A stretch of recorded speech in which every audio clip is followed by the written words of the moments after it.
छोटे से गांव में जहां सरसब्ज पहाड़ियों के साथ एक अजीब व गरीब झील थी जिसे सरख पानी की झील कहा जाता था। देहातियों के मुताबिक उसका सरख रंग किसी पुराने जादू या दीवों के खून की वजह से था, मगर बूढ़े किसानों के लिए ये महज एक झील थी जिसे वो बरसों से देख रहे थे। अफजल एक मेहनती किसान था।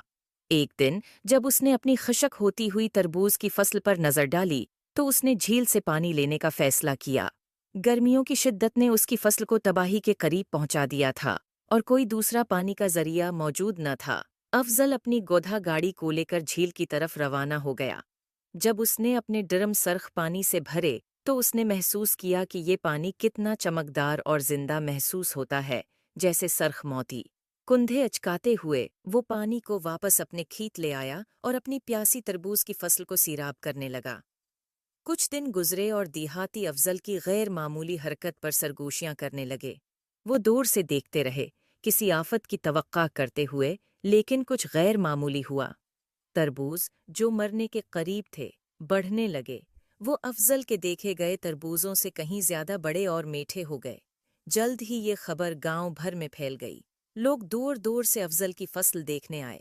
जल्द ही वो अफजल के तरबूज खरीदने के लिए आने लगे, जो अपनी अनोखी मिठास के लिए मशहूर हो गए थे।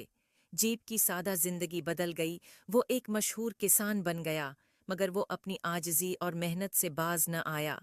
जबकि बाकी किसानों ने अफजल की फसल से जलना शुरू कर दिया था। एक शाम सब मिलकर अफजल को हराने की साजिशें करने लगे। उन्होंने अपनी फसल को झील का पानी दुनिया का सोचा, मगर झील के पानी से उनकी फसल को खास फर्क ना पड़ा। फिर किसानों ने तरबूज को इंजेक्शन लगाने का सोचा और वो अपने तरबूज को इंजेक्शन लगाने लगे, मगर इंजेक्शन से तरबूज खराब होने लगे और इस तरह किसानों की सारी फसल तबाह होगी। किसानों की दिलचस्पी बढ़ गई और वो झील के राज जानने के लिए अफजल के पास जाने लगे। फिर तमाम किसानों ने अफजल से अपनी गलती की माफ़ी मांगी और सरख झील का पूछा कि हमारे तरबूज क्यों नहीं बड़े हुए। तो अफजल ने इन्हें अपने दादा की बात बताई कि ये झील सिर्फ नेक और मेहनत करने वालों की मदद करती है। इस तरह सब लोग नेक और उसचे दिल से सरख झील से अपनी फसलों को सराब करने लगे। वक्त गुजरता गया और गांव भी बदल गया। गांव खुशहाल हुआ, एक ज़रूरी और तिजारती मरकज बन गया। झील जो कभी खौफ का बास थी, अब खुशहाली और जिंदगी की अलामत बन गई। उम्मीद है आपको स्टोरी पसंद आए होगी।